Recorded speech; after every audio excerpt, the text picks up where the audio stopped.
Welcome to a brand new episode of the post game. I am your host, Davion, and I'm joined by Michael, What's up, y'all? Emmett, What up? David, Oh, and Lillian. Good. How y'all doing today? Good. Chilling. sure. Wonderful. Good. Yeah, today we are back. I'm good too. Today we're talking about we're continuing our Let's Talk Basketball series. And today we're talking about the Houston Rockets. But before we start that, I want to thank y'all for watching and listening. This has been a fun series, and we're almost done with it. I think we have like 3 or 4 more teams left, but really do appreciate y'all for watching it. It's definitely helped our channel grow a lot, and so always like, subscribe, and comment. And yeah, let's get into it.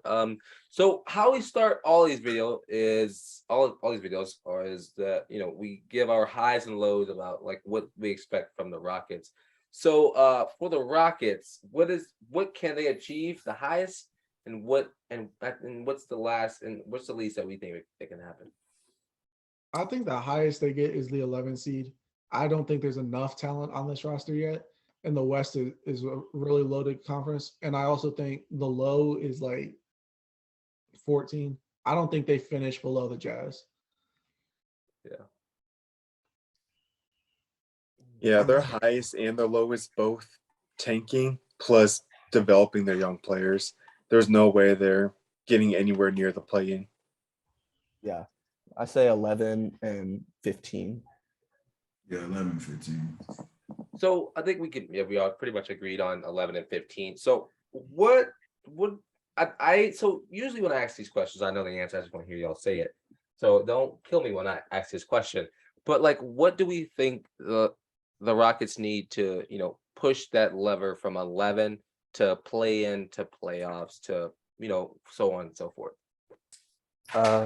I say experience and then one more top draft pick along with some veterans that will all take place in next offseason. I think this season is just for getting experience and be able to play with these new faces on the team. Yeah. I mean, I think Jabari Smith Jr., obviously, first round rookie. He just needs to get on the court and play with Jalen Green, get that chemistry going. And I think with the full year of playing with Jabari Smith and another year of development for Jalen Green, I think that combination is good enough to get them to the play-in next year, but not much farther. Yeah, they need for next year. They need a player like first one that comes to mind would be like a veteran player that can give them the young players that mentality to push forward. So the first one that comes to mind is like Pat Beverly, that can like change the culture a little bit.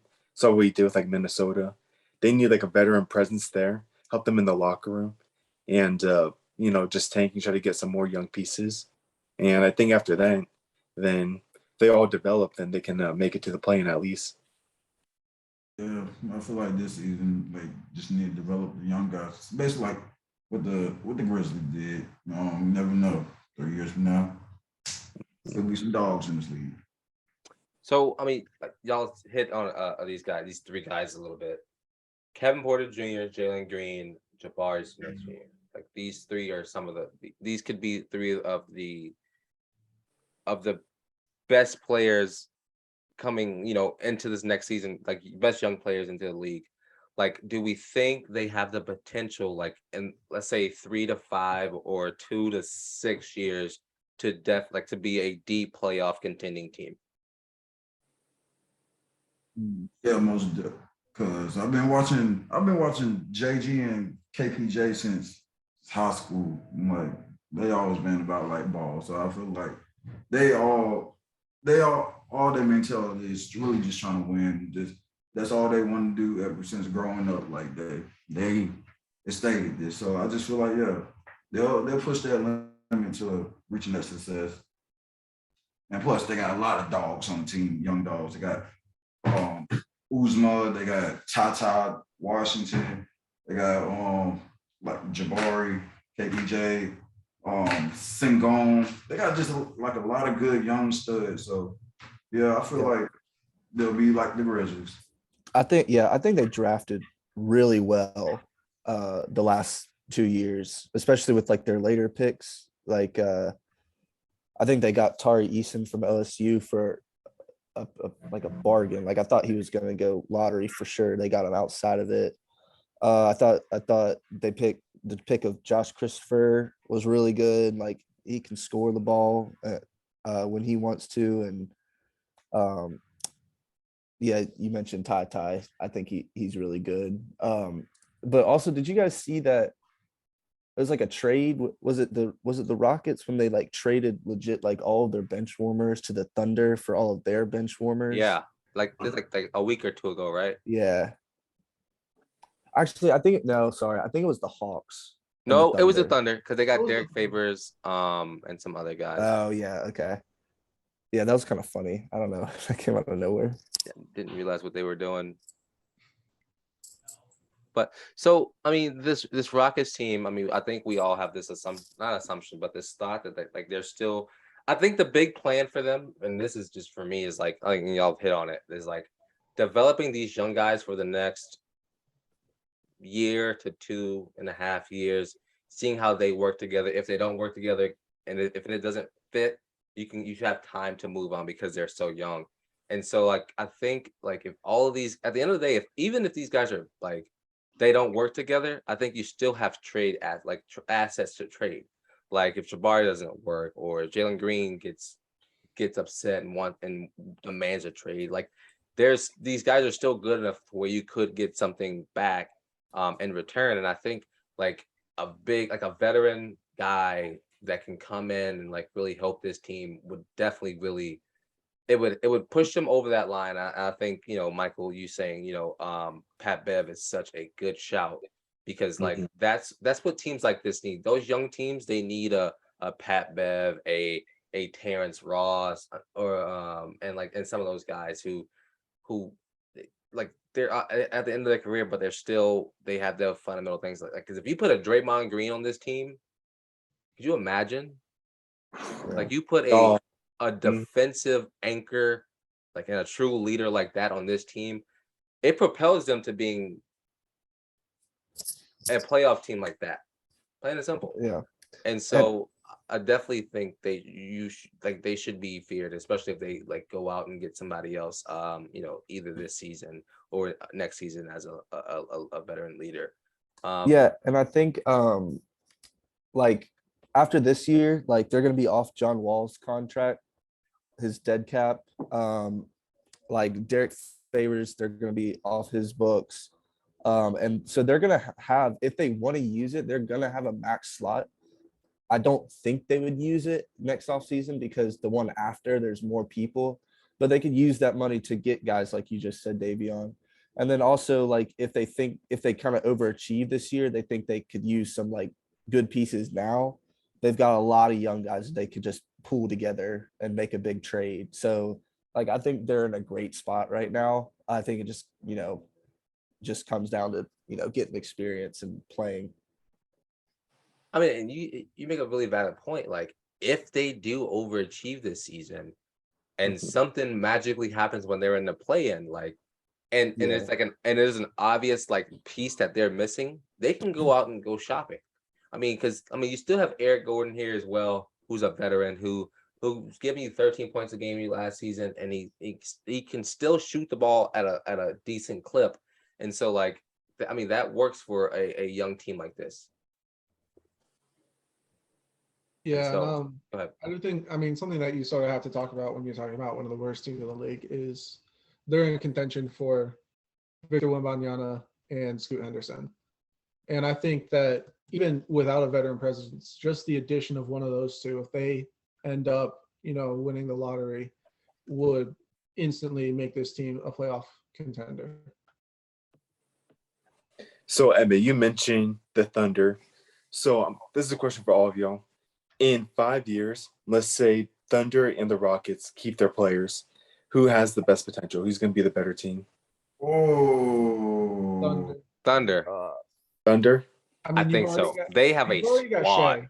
that is hard though. You've already got Shea, who's really well developed. He's an all-star caliber player. Then you've got Giddy developing, Chet developing. That's a I mean, really Giddy's developing into one of the best point guards in the league. The thing is, though, 5 with years, the Thunder, they only got a top 5 young star here. When the Rockets are just balanced, like Yeah, I'm gonna give the edge to Houston, but it's close. I mean, why? I mean, so I'm gonna ask you why, and then I have a reason to why they can as well. just because of the depth. If they keep the same team as of right now, OKC you don't really know nobody off the bench, but the Rockets, they just so balanced and whatever. Like they're just young right now. Well, I think when you say that, but when you look at the Thunder, they have depth as well, though. I mean, like the Rockets, they have the 3 guys I named: Jalen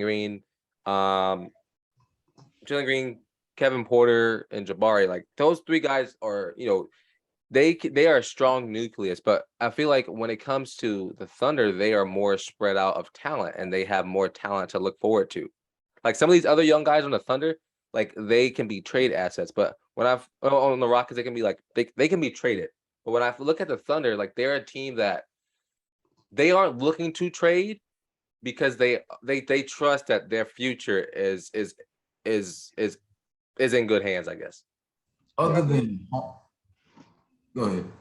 I just give the edge to the Thunder because somebody else I didn't mention, Lou Dort. That's just a continued development of a 3-and-D player over the next 5 years. He's so We good. also got Jalen Williams out of Santa Clara. I think that just as much as the Rockets have depth, I think the Thunder have a lot of young depth. And I think having the starting point of somebody who's already an all-star caliber player and SGA just gives them that edge. I will disagree with the point talking about with the Rockets team, all the players can just be traded instead of trade. I'm not saying all of them can be traded. That don't take that to like the way I said that. I mean, but Trade them all for Giannis. out of the Thunder, out of the top 5 you just named, Chet, SGA, Lou, Giddy. Who else? Who else do they have?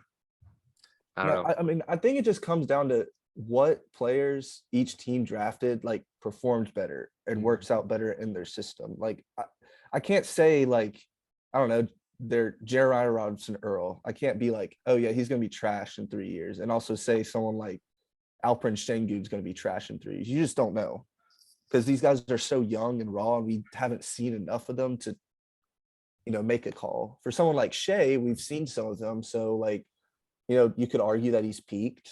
You could argue he's not going to get much better.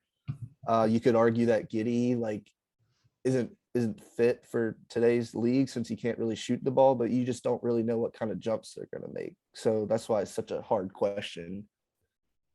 But like, they are going to be in similar situations. Yeah. So, I mean, final thoughts about the Houston Rockets. I do believe this year, bold take, JG, Jalen Green, and KPJ be in the most improved category. Yeah, That's fair. Okay, I like that. I almost never put a second-year player in most improved. Yeah, That's just not something I've ever done. I would agree KPJ is definitely somebody who could be in the running for that, but I don't think Jalen Green is a most improved candidate. he projected to take a whole leap this year. It's rare to see second-year players get it. Yeah, that's a second year. But he could. Luka, Ben Simmons, Ja. Ben Simmons doesn't count though. Ben Simmons, firstly, he never won most improved. Neither did Luka, and Ja did it going from his second to third year. I'm just talking about like a second-year leap. I'm not talking about actually winning the award. Yeah, they all made second-year leaps, but like that's not making you most improved. That's just getting to the NBA level officially, like getting your game acclimated. So Jordan Poole was robbed of most improved. What did you say? Jordan Poole was robbed of most improved. Damn right it was. Thank you, Michael. Wait, who got it? I Ja? forgot. John Moran, Ja got it. who was already Yeah, I was like, what? No, really, it should have been Miles Bridges, but I'm not gonna say nothing.